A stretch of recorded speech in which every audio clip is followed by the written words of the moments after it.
have to have some leverage of competency. The sad part is I have no swag, dog. Hey, we got a good one. South Carolina. I want you to introduce them. Go ahead, introduce who we're talking about today.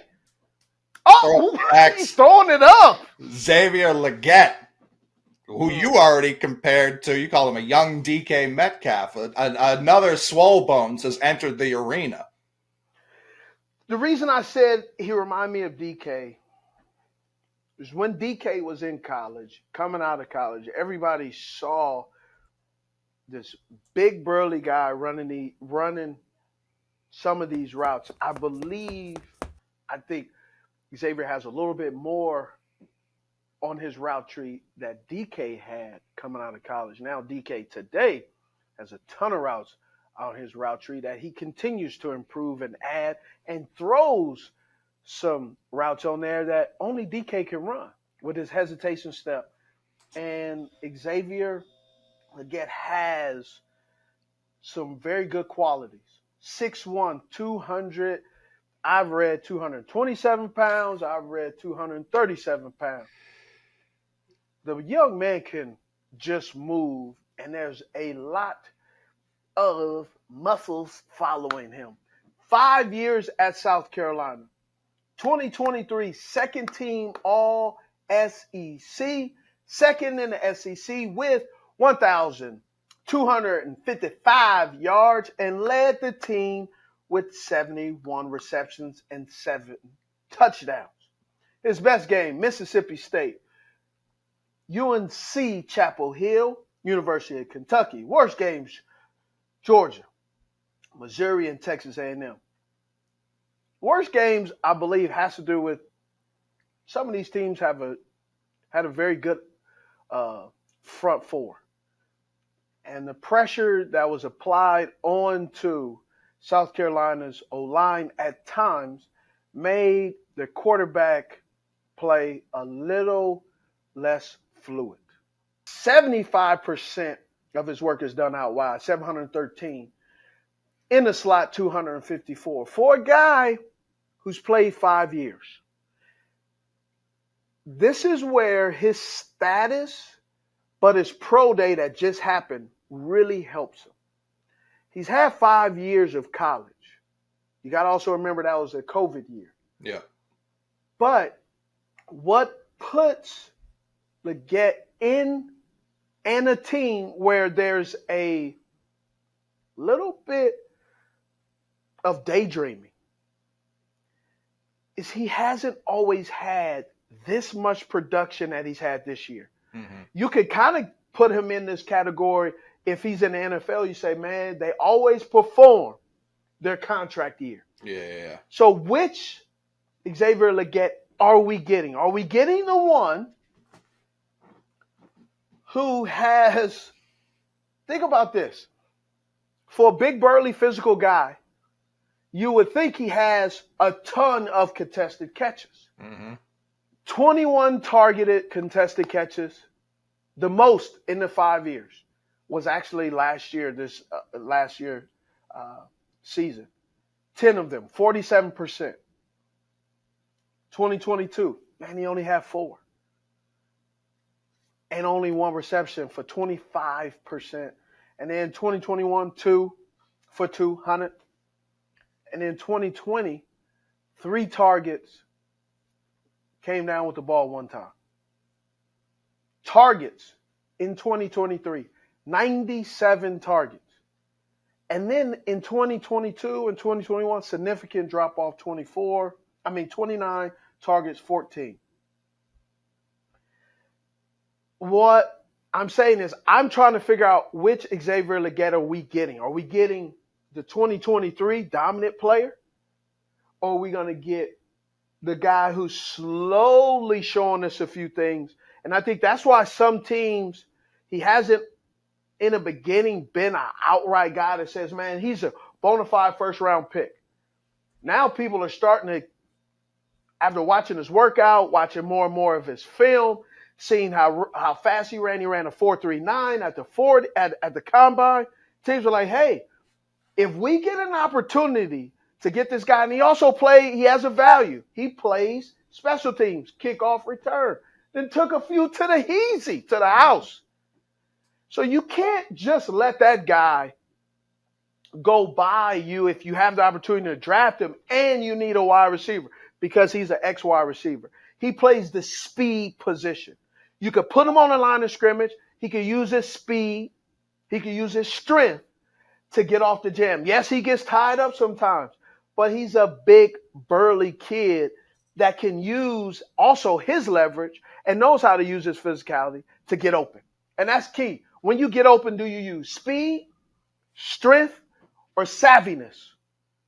Speed gives you separation. Savviness gives you separation. But strength gets you open. And he has all three of those. And that's hard to ignore and say, well, you only had one good year of production at the level of a first-round draft pick.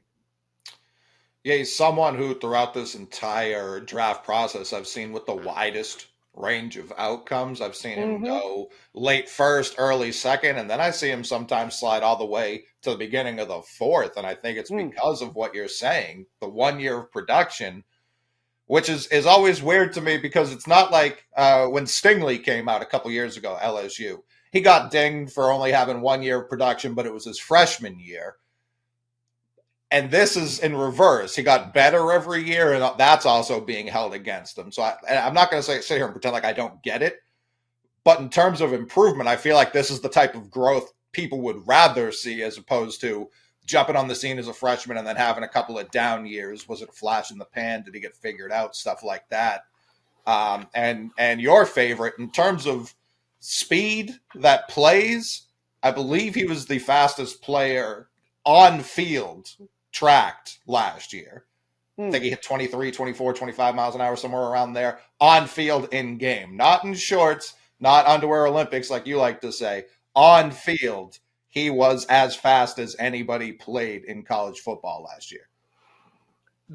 One of the key contributes, one of the things that has contributed to a little bit of his up and down play is, he's every year, to some degree, except last year, he's missed a game or two because of injury, right? And it's not, when you have injuries, it's not the games that you play as T. Higgins.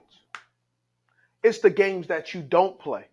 The games that you don't play generally are the games that they're like, man, if we had our guy, we would have won the game. Right. And so that's the medical part people are weighing. If he can stay healthy, he's worth the pick.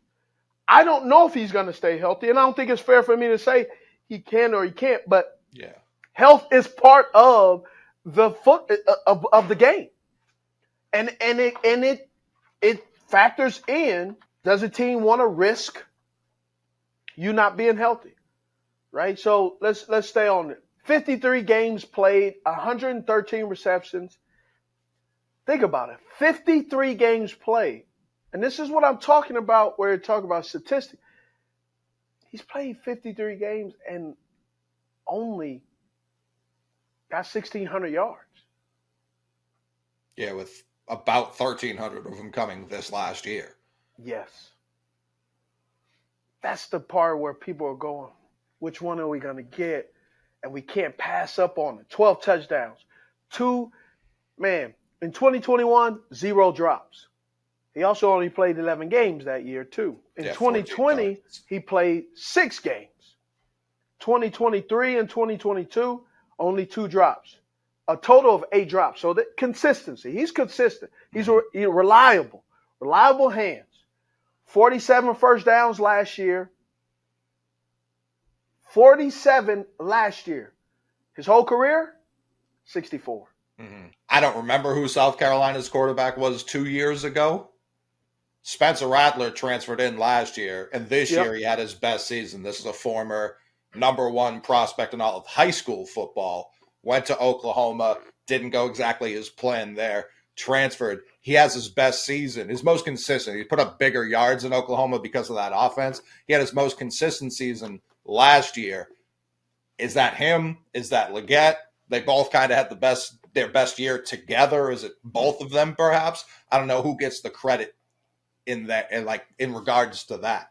Well, here's who gets the credit. You have a better quarterback, so your numbers are better. Mm-hmm. Also, you're getting better as a football player as well. So it's the right combination. A little bit of salt, a little bit of sugar.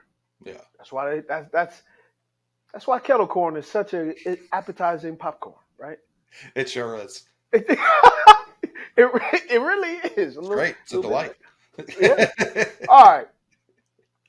Thing that stands out immediately, his catch radius, ridiculous, remarkable.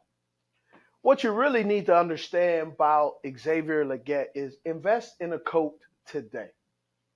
Invest in a coat today. Do you know why, Coley? I do not know, no. Because he's going to be cold in the next couple of years when he gets to the league. I'm telling you. Frigid, Boston, Rhode Island, Chicago cold. What? That Rhode Island cold people can't stop talking about. I ain't never been up to Rhode Island, but they say it's chilly. No reason to go. There's no reason to go to Rhode Island. I was assuming that, but I just kind of want to give Rhode Island a little bit of love. They don't deserve it. They don't deserve it. All right. Let's get to it. Sorry, we're going to have to do the Duke Mayo Classic down there in Mint Street right there in Bank of America Stadium.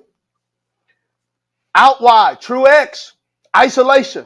Right now, from college, he is +4. From the little dashes on the line, that's +1 for the pros. Or they would say at the bottom of the numbers. Let me just play this route. Tax the leverage of the corner.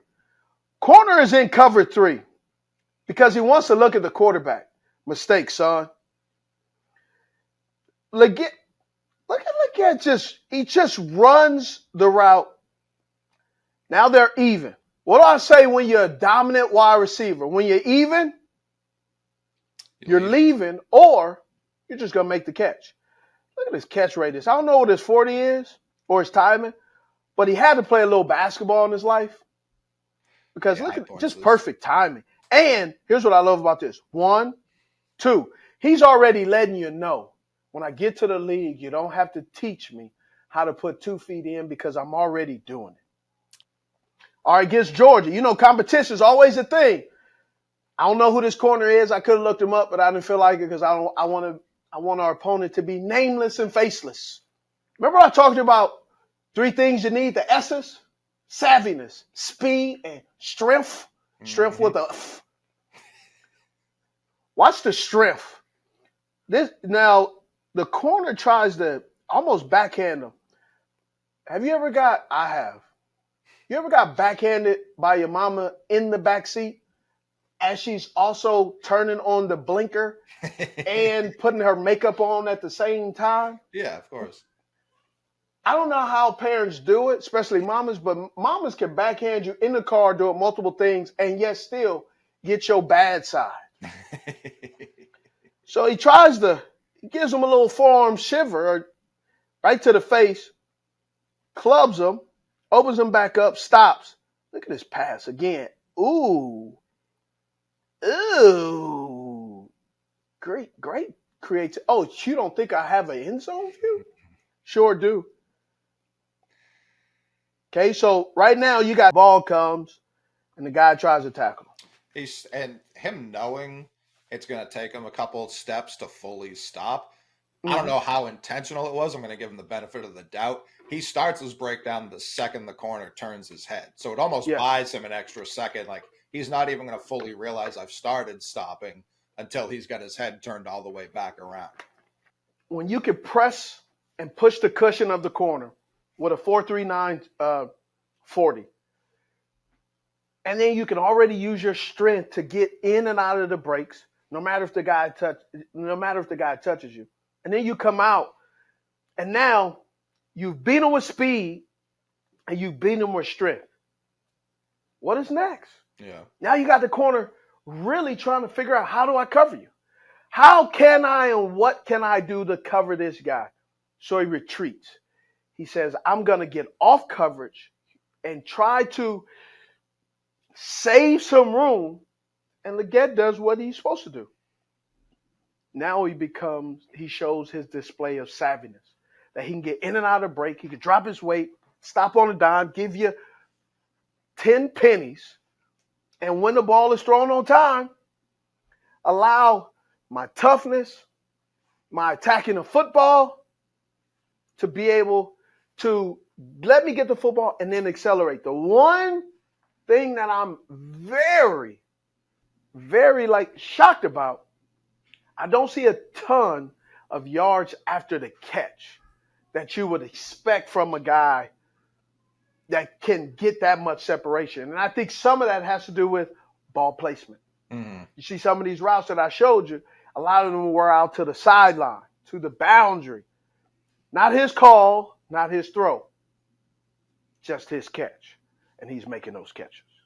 Yeah, it was 17.7 yards per reception, 6.4 yards after the catch, which was 1/12th in the nation. I believe that's out of 1,000 people. So relative to the field, not terrible. Relative to a couple other guys we've broken down, like Malachi Corley, not great either. But I mean, even as you said, he's on the boundaries or he's falling into the end zone. You can't get any extra yards once you're already in the end zone. That's just not how it works. Especially securing the catch and the touchdown. That's right. Yeah, there's just nowhere else to go. It's not his fault. Yeah. Shouldn't be. No. And that's where it's watching these plays, watching the control he plays with the acrobatics he displays on the sideline. At what point does that outweigh the previous 4 years with not a ton of production? It's I know what my eyes are showing me. How do I contrast that against the 4 years previous where there just isn't a lot to go off of? Well, that's where his pro day he just had comes into play. Is he still showing that? Is he still showing his ability to be fluid? Is he showing him dropping his weight? And so you have to, and you do assume, because now there's been more film or very little film of him consistently doing that in the years prior. And then now you have, 13, 14, 15 games. Then you have Senior Bowl experience. He was not able to play at the Senior Bowl. He didn't have a great one-on-one practice, but it also came out that he had a little bit of he was dinged up in his knee and still fought through it. So that tells you his mental toughness, his desire. He loves football. I've asked a few players on here, and I'll continue to ask them, do they love football? Because if you ask a kid, do they love football, this is the interview process. They're going to say, of course. And then the follow-up is, well, what do you love about football? Then that's the part where you can, I don't want to say catch them, but you can get a little bit, it's almost, you distract them with the questions to really hear from them what they really think and feel about this game. There are some people, they're not going to admit it, but if they dance around it long enough, you can kind of go, I think he doesn't really like football. I think he maybe enjoys what football can give him. Not saying this is the case, but I'm just giving you an explanation on why sometimes I ask those questions, because those questions are important. You want to know what drives a young man or what drives a man in this sport that we all know 1 year you can win a Super Bowl, and 2 years later you can be fired, team dismantled, and you'll be on another team. And how are you going to handle that emotional roller coaster? Are you going to go in the tank? Are you going to start, the mental health part of it? That's extremely important. And people don't even ask that question just the guys coming out. You saw it with Chris Jones all last year. He's sitting there, game one, people are like, oh, he just wants to get paid. Into the playoffs, they're like, what's his motor? And then you see in the Super Bowl, in the playoffs, he's making big play after big play. He gets his payday. it's a question that follows. It's not just wide receivers that we're doing unfairly. It's a question people always have about football. Anytime someone comes out, they go, "Oh, I don't really watch football. I watch anime." It becomes a massive story because people want people addicted to football. Yeah. The other part too, and I've experienced it. Money doesn't change you. Mm. Money lets you settle into the person you really are. So if you are a cheapskate with money, you don't all of a sudden, if you're a cheapskate prior to, you don't all of a sudden get a whole bunch of money and go, I'm not going to be frugal. You are. If you are a turd or, bro, if you are generally a rotten person, Sure, money is not going to change who you are. no. It's not. If you're a giving person with no money, when you start to get money, what are you going to do? You're going to do your best to impact the world with the blessing that you've been given. Yeah, you're not going to change unless it's Christmas Eve and 3 ghosts visit you under the cover of night to show you the past, present, and future of your actions. Other than that, you're probably not going to change. Oh boy, you know what I'm saying, but you know what I'm saying. I do. But just when you said that, I was like, dang, I did just say people who can never change, right? You convicted me. I was like, oh wow. I just said a broad statement at me, because that would indicate I can never change. For sure, yeah. Yeah. So, all right. So last play, great catch. Yeah, that's crazy. Look at that. He pops up. Yeah, that was a good catch. I know that. Look, 23 don't even want to. Look how his body.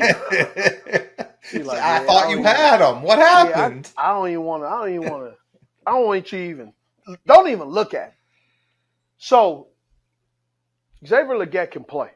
Flat out can play. You don't want to pass up this guy. No. Because he may have had one fantastic year, but I think this is the Xavier Legette to stay. This is the guy who you get on your team. He's an X wide receiver. He can run. 4.39, he's going to run. He can jump out the gym. Remarkable catch radius. Route tree, over. Come back. 7. Hinge. Stop. Curl.